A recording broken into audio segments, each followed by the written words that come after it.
Tell me a little bit about Dixons, Phil.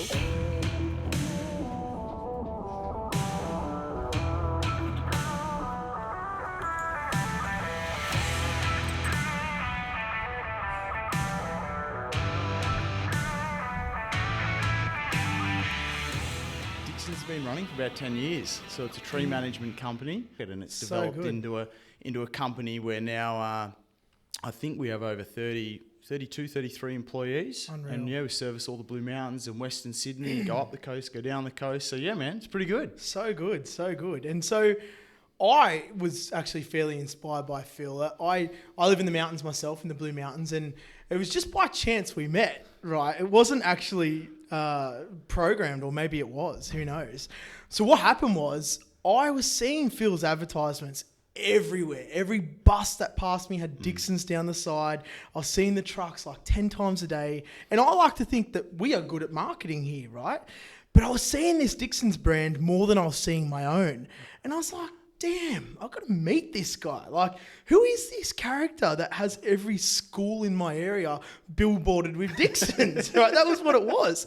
And so a few weeks later, I joined a gym. Yes, I joined a gym. Right? Well done. One of No the best longer gyms of all time, attend the G3, gym. It's right? true, Shout that's out right. to G3. Yeah. Shout out to in the the boys. mountains. That's yes. right, that's right. And so I walk in one day, and for those who don't know, G3, you train with a partner. It's 45 minutes. You do 36 sets. Is that right? Roughly. Something I like don't know. I that. think we can Yeah. strive for You do saying know. that. You go Yeah, every yeah. day.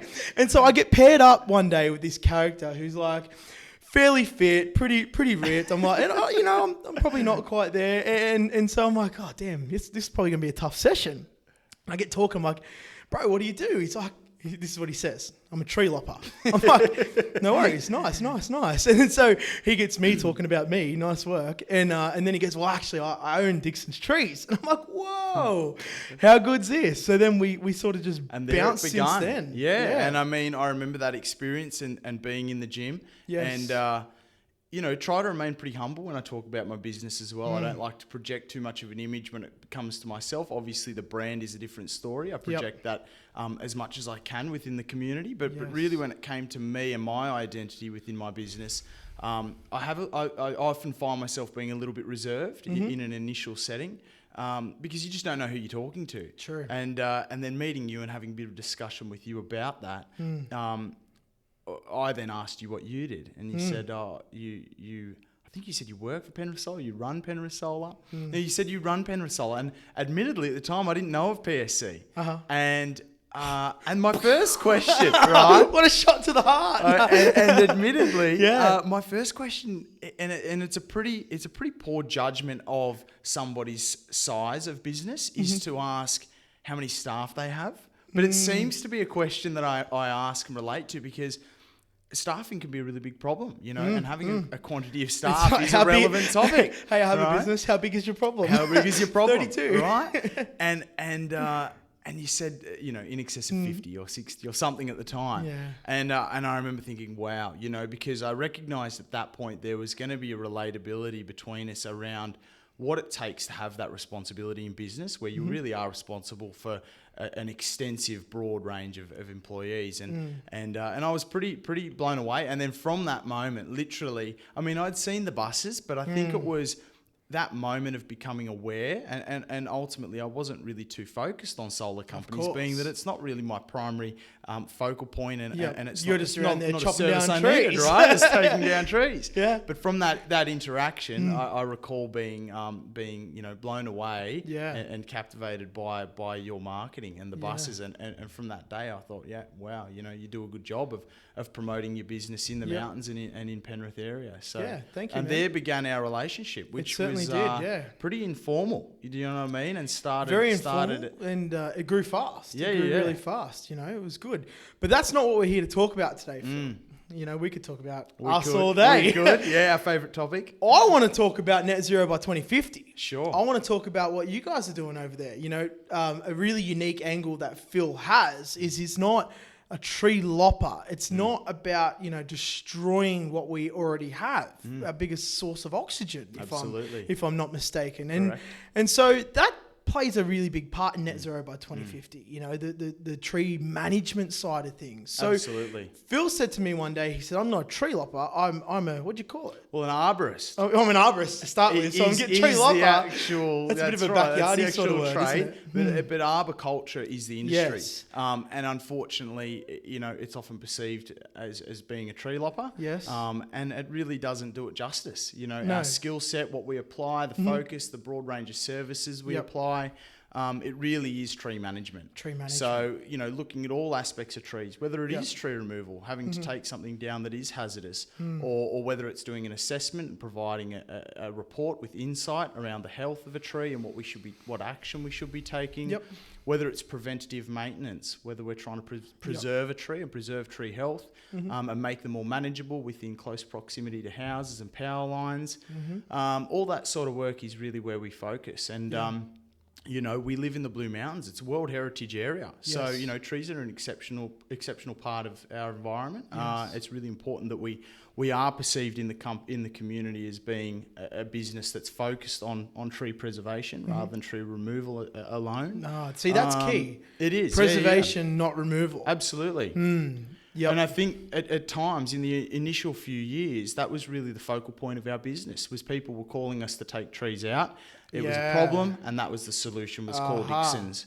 And as our skill set within our organisation has broadened, we've been able to attend to different areas of the industry and focus on reporting and focus on preventative maintenance and all that sort of work. Yeah. So good, man. So good. And it's such a different way of looking at it. You know, Absolutely. Like, even for me, like I always think of like the guys that rock up in the van, knock on the door, like, "Hey, that tree's got to go, man. That's chop right. it down, chop it down." And unfortunately, they are still in our area. We are still contending with those other services, those businesses. Isn't it crazy? But I think it's like you in your industry, right? There's always going to be people that are subpar. Yes. And it's a matter of, I guess, just demonstrating your commitment to your industry and your service, that you're not at that level, you know, that you're above that.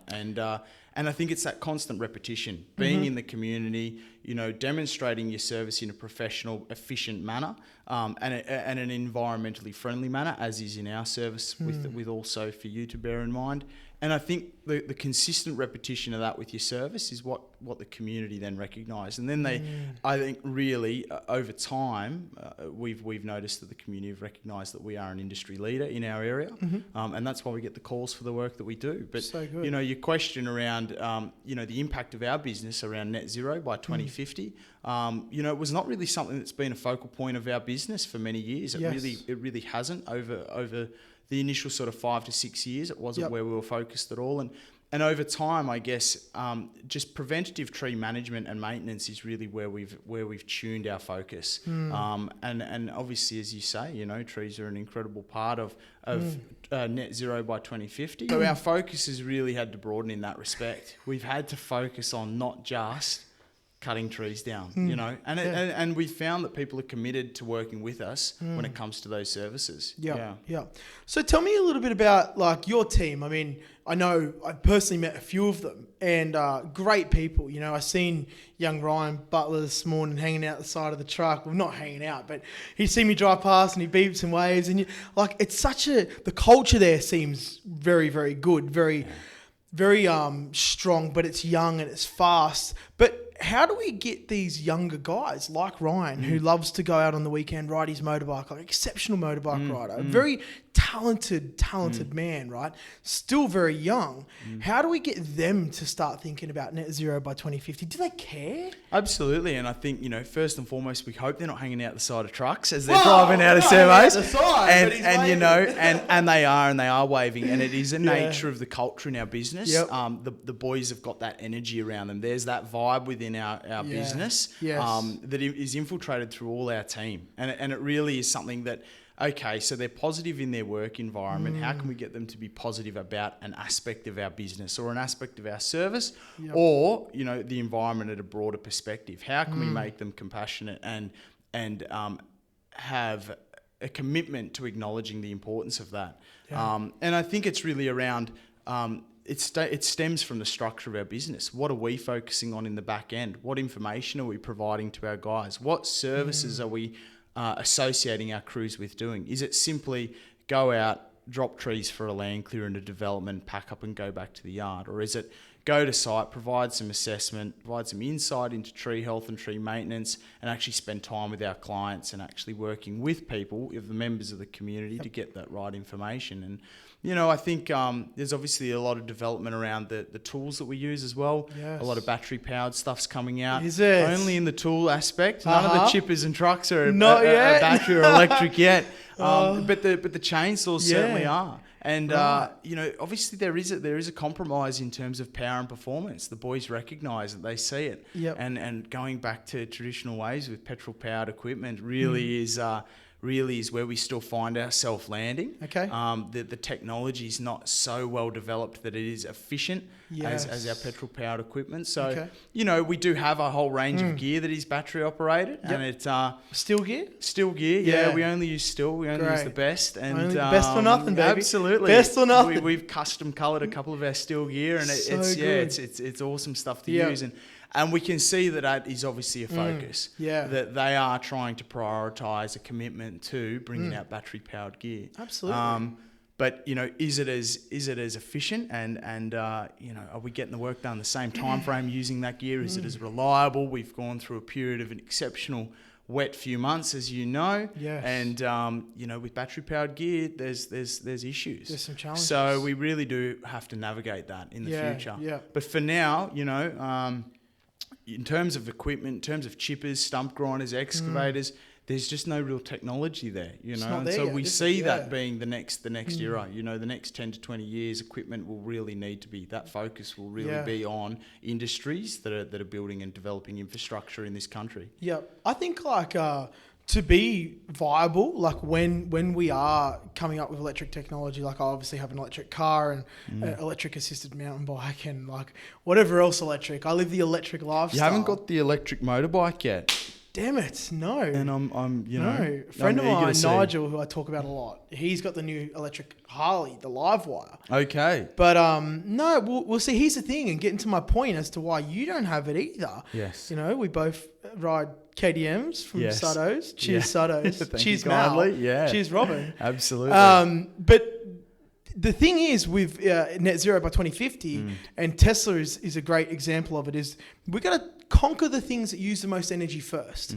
Chainsaws are not the biggest contributor to CO2, but transport is. So if we do electrify the home, electrify the car, which is your transport, then we get down to the toys, we get down to the equipment of work, the things that are we might be tackling 40% with cars, we might be tackling 40% with houses, and then we're left with the 20%. It's the 80-20 rule, right? Sure, absolutely. You do what you can fast, and this is what Tesla's doing. This is why they don't, they toyed around and made an electric quad, but really what they're good at is electric vehicles. They're so good at that, and it's interesting to see where that's going with transport, with trucks. Yes.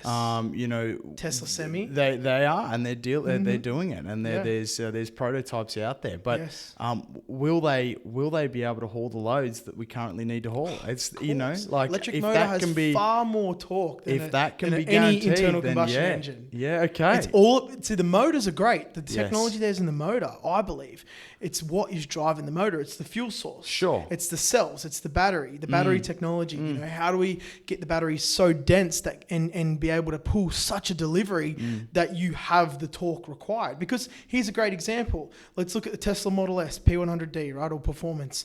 I don't even know the torque off the top of my head, but you've been in that thing. Yeah. 0 to 100 in 2.3 seconds. Absolutely. It's all torque. Off the road, of course, at the drags on a Wednesday night, not on Australian roads. Not on Australian roads. New South Wales roads. That's right. No.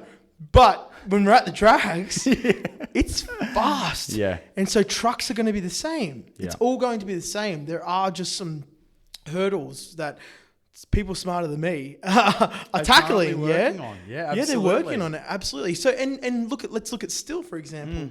I've got electric mower, whippersnipper, and blower, and they hoot.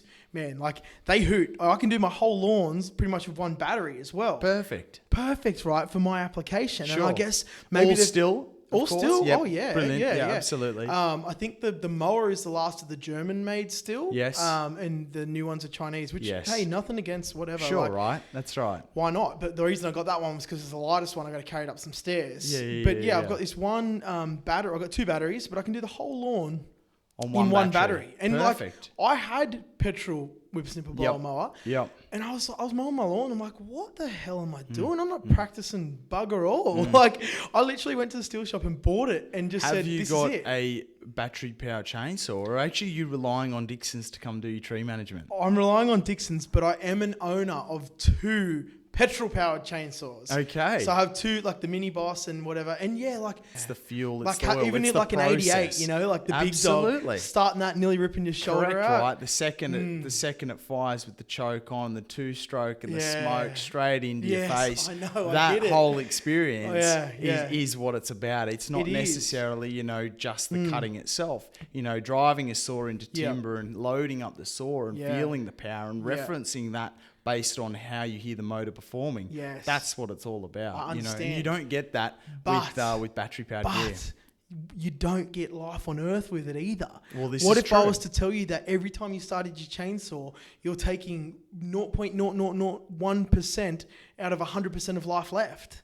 Well, there you go. You're only allowed to do that another. Well, the only couple other million the times. only other positive influence is battery powered gear. I can start before 7 a.m. Oh, of so I can get the course. boys up the trees at 6 a.m. Ah. We get an extra hours There of you go. efficiency There's working. a pro. But absolutely, any of that impact is something that we do need to be conscious of, and it's obviously where you're going in your business, and it's inspiring to see that that's the core motive behind why you do what you do. Yeah. And I think any business really needs that motivating factor. It needs what's its purpose, what's its drive, and I think it has to have relevance. It has to be topical, and it have to be. I feel as the business owner, you have to have passion about that. It has to be authentic. What is the intent behind that drive? And sustainable tree management is a really important issue. We, as I said before, we live in a World Heritage area where preserving our trees, particularly along the Great Western Highway, it's a really important thing. Well, ensuring that canopy it's your density. responsibility. Yeah, absolutely. You'd be the biggest tree management company. Correct. In the Blue Mountains. Tree lopping no company doubt. There are is- some other decent sized ones or ones that do good work. Correct. It's what I see in my face every day is something else though. It's quite often I'll drive up and down the highway and I'll actually see a Dixon's crane just hanging off the highway. Boom extended, and you're like, oh, there's the boy who's managing another tree. Absolutely. So it's your responsibility. Correct. So at what stage of your existence did you take ownership of that? Because you just owned that. Yeah, well, I think really it came as the business developed. As we grew, and my role, I started to be able to step out of being hands-on. I was in a position where I was able to look at the broader perspectives of the business. What is it we're doing? What is our focus? Are we just existing for the sake of generating revenue and then packing up the business when everybody's finished? Is that its purpose, or is there a greater cause? And really, I was only able to become conscious of that once I stepped out of the field, once I took my hands off the tools and was able to sit and actually reflect on the business and its impact on the environment, its impact on the community in the Blue Mountains specifically, was I able to look at what our purpose and our intent is. And I think as time's developed, that that's been backed by this, by an influence of the community really supporting what we do. We aren't referred to as tree loppers. We aren't just cutting down the Blue Mountains. We're doing so much more than that. And we really are, our primary focus really is when we are attending site assessments, it really is around what can we do to preserve these trees? Like, what is the reason? Is there enough of a reason to substantiate this client's claims that they want to take out X, Y, and Z? Of course. Is there another way?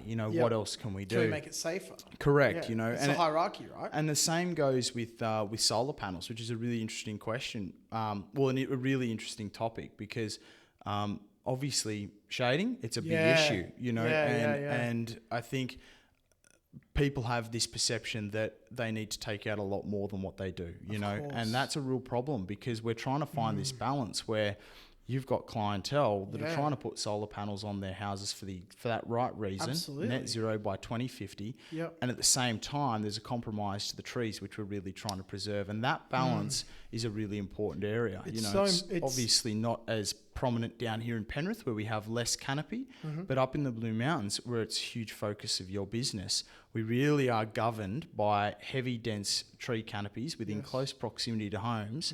And I think it's about finding that balance around how can we manage that and be proactive around getting the right result. Such a great point. And I'm glad you went there, because people are out there trying to flog off these string systems, like old technology where one panel's shaded. And look, it's not all string inverters. Apparently there are some that do it better than others. Yeah. But the fact is, the point is when the theory from an electrical point of view is that one panel's shaded in a string system. Sure. It only allows the rest of the panels to perform as its weakest link, right? It's a simple power equation of current. That's how it works. It gets blocked. And so what we're doing is we're installing N-phase microinverters. So there's one inverter under every panel. Being conscious of, like, just another reason why N-phase is great, because we are conscious of the tree cover, and we do great shading analysis when we give someone a proposal. We lay trees out, we show what it's going to look like. Your numbers that you get off us are accounting for the trees that are already there. And some people can think that knocking down a tree is going to double their production. Correct. Well, no, that's not true, because shade moves throughout the day, right? Sun rises 6 a.m., sets at 8 p.m. in summer. Winter, it's obviously a lot less. And so there's only a period of time where that shade is going to move across your panels. If every panel operates independently, the shade has far less of an effect. Yes. We can see sometimes big trees, big gums in front of a house, maybe 10 meters away, and they might only reduce the total output by 10 to 12% for the whole year. It's worse in winter than it is in summer. But then you do the balance, and why are you doing this? Well, yeah, I think it's really important, and it's obviously going to take time for consumers or users to actually become aware of that. And it's amazing that PSC obviously create a focus around educating their clients about that, because the common conception we hear is that any shade is obviously a detriment to their solar system. And so people are irrationally taking decisions to clear unnecessary trees. And that's a big problem. And that's really stemmed from, like you said, old string inverter systems that have been around, and a lot of the businesses just supporting the fact that, righto, we're going to put a system on your roof, but these 3 trees need to come out. And it's great to hear that the product that you use, your inverters, actually that is not the case, and that there is a way that actually you can calculate the percentage of impact on a system throughout a period of a day and say, well, hey, there's got to be a compromise. And I think that's what it comes down to. 100%. Because at the end of the day, like you said, in summer, the sun's setting at 8 p.m., but from 5 or 4 to 8 p.m, it's still quite low. You might have 30, 40 trees that are going to produce shade. Well, you're not going to unnecessarily go and take those trees out for the purpose of obtaining that 30 power. to 40. Do you know what I mean? It costs you more than what That's you right. save in a whole lifetime. Exactly. Blows out the financial equation. Exactly. That's then gone, which is a huge, contributor to why they're doing it in the first place. So I think it's really interesting, and it's a good thing that the N-phase microinverters are able to handle that and actually be an individual. I guess, they're an individual inverter per panel, right? Yes, one per panel. Yeah, so, awesome. Yeah, literally one per panel. And obviously, I assume then there are clients that it isn't efficient. Like you might reference, say, somewhere like Sun Valley. It's really low in the gully, exceptionally tall trees, significant shading for a good part of the day. And shorter days. So, there's obviously some factors and contributing factors to clients that are probably less preferable than others. But I think, being able to provide insight around there's this problem, you're getting panels, there is a degree of shading, the tree's within close proximity to a house. How can we ensure we're sort of killing 2 birds with 1 stone, for lack of a better term? And that is, we're able to enhance the productivity of the solar system, being that it's getting more access to sun, but we're also able to provide a bit of preventative maintenance, and do some hazard reduction. Yes. We had the fires in 2013. That's a whole other point that I haven't even spoken about. Yeah. And it was a huge point, and it is really why the 1050 code, which is a clearing legislation, was put in place. It was as a result of the 2013 fires. And that 1050, is that you can clear a tree within 10 metres of your property? Correct. There are a few provisions around that legislation, Yeah. but fundamentally, any tree that exists within 10 metres of a boundary wall of an existing building can be removed without council approval if that block of land is under the 1050 code. So most blocks of land backing onto bush in the Blue Mountains are under that code, but there is a tool that you can use to actually check a property's application to the 1050 code. But having that implemented in 2013 was really a detriment to the environment in the sense that people used and abused that legislation and just unnecessarily cleared trees. Sure. And, we really don't think that established trees within 10 metres of houses are the problem. It's really crowns of trees and canopy gaps. That's obviously a topic that people need to consider. Vegetation, dense vegetation up against buildings, really within close proximity to buildings. That was really the catalyst for why so many houses burned in 2013. It really wasn't the density of the trees in and around the buildings. It was more the ground cover and obviously ember attack. So, I think as you said before, though, the impacts of the solar system is something that clients need to be concerned about or consider at least when they are putting a system in place. You're able to provide them with insight in relation to the percentage of impact on their system if they were to proceed. And then there is always that option that should they then want some maintenance done to their trees, we can always accommodate for that and find that happy medium where they can benefit from preserving the trees, which is obviously a contributor to net zero by 2050, and obviously obtaining a system from PSC. I think, it's somewhere in the middle. It's an interesting topic. Find the middle ground. Absolutely. Cool. The intent behind your passion for net zero by 2050, is it something genuinely within you that you're passionate about? Yeah, I think for a long time, I've always asked myself why. Like, why PSC? I rapidly grew PSC in the early days, very intentionally, but possibly for the wrong reasons. I always knew I liked helping people, and I always knew that there was something beyond, I guess, helping people and getting money and whatever. And I mean, like, at that stage anyway, if anyone thinks they're going out there starting a business and making millions of dollars straight away, like, you're going to fall flat on your face. Absolutely. You make nothing. You put it all back in, every last little cent back in, right? So, no, for me, actually, to be honest, this net zero by 2050 goal, I've only really, truly attached myself to that. I would call it the last 12 months. And clearly that's reflected in the way you live your life, right? You bought a Tesla car. Yes. That's your car. That's not really associated with work in some respects, but it's how you commute to work, obviously. You've implemented stuff at home that you put in place. It's obviously an important part of your life. I'm still getting off the dinosaur juice. Don't get me wrong. I've still got a Land Cruiser. Yeah, absolutely. Because the Tesla Cybertruck needs to hurry up and get to Australia. If you had a Tesla Cybertruck, the Land Cruiser would be for sale. The Land Cruiser would be done and dusted. I'd say. Absolutely. Yeah, straight away. But so it is a passion of yours. It is something that authentically you care about in your life, in your personal life, but also in your business life. And I guess absolutely, it's a driving factor behind why you get out of bed in the mornings, why you do late hours, while you deal with adversities that come up challenges in work. It's obviously a motivator to push through all that because you have this greater purpose, right? Correct. And it's so important to have that because it's truly your why. It's like your northern alignment. It's your internal guiding system, your intuition. And when you get off track, sometimes you need that reason why, like, hey, that's right, I'm doing this because we're going to be at net zero by 2050. Absolutely. And it brings you back in. It brings you back in online, I really do think that's so crucial in business, in developing a business. And it didn't sound like you necessarily had a why when you first started, right? And nor did I. I thought I did. Right? Well, I thought I did in the sense that I needed to make money to pay for groceries and pay for rent, right? And that's enough of a why. But really, what is the greater good of that purpose? And very quickly I recognised that I needed to find one. And I think it's an important topic for people in business is, what's your intent? What's your drive? And I guess there's merit to sometimes, well, if you can't find one, fake it till you make it, right? As long as there's relevance and as long as it's an important, topical, possibly controversial issue and something that other people are passionate about, at least get into something, right? That's important. But just existing for the sake of, well, we want to provide a service that we're good at, for people in the community that want to pay us to do it. I don't think that's a sustainable model. No, the going gets tough and correct. you get going. That's exactly right. You see it right. all the time. And this is the problem with solar companies, right?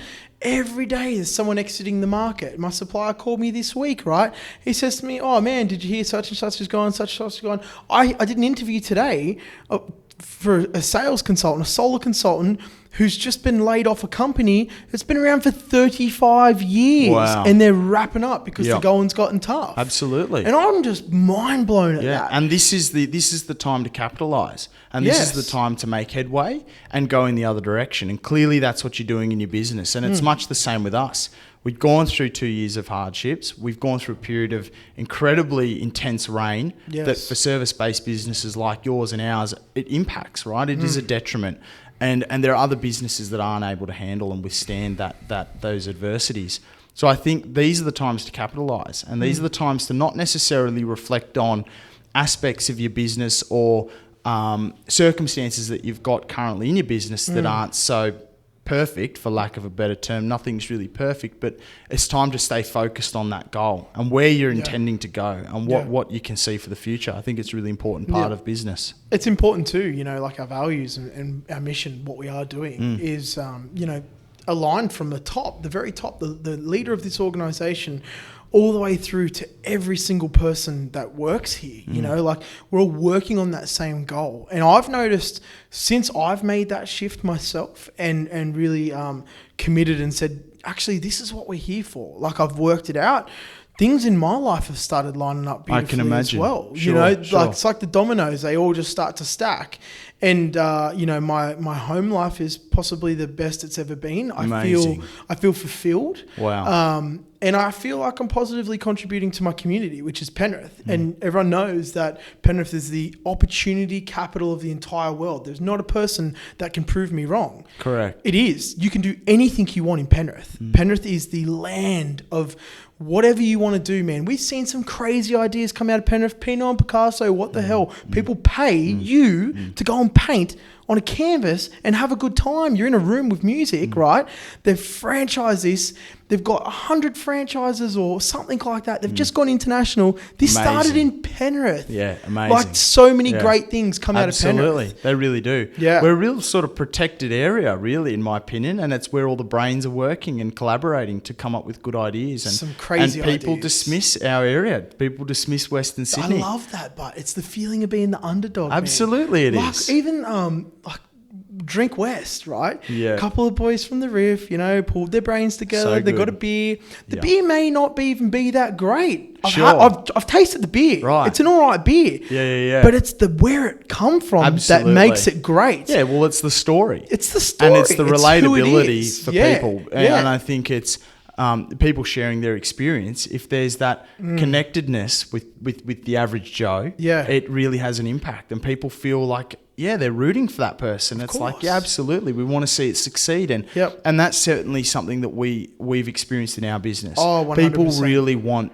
Dixons to succeed. They want it to continue. We've had the support of our community to say, no, stay on track. You started for the right reason. Hey, we need and you. you're still here. And absolutely, it's like, well, look at the service you're providing. And that is an important part for us. There are a lot of good companies in the Blue Mountains that provide tree services, but we find that we're able to do it at a level and at a capacity that is necessary for the mountains. There is a desire to have experienced and professional tree work done at the level we're providing. So we need to be here, right? There's a reason for us to be here. Absolutely. And, and it remains our focus for our business. Absolutely. Good, man. Hey, so before we wrap up, how do you feel after today's discussion? Do you feel more connected with net zero? Do you understand that it's an actual goal and we're doing it right now? I do understand, and I think you should be really proud of the platform you have. And the way that you've incorporated it into your business. I know it's something you're passionate about, and it's something that I'm really, really happy to be a part of.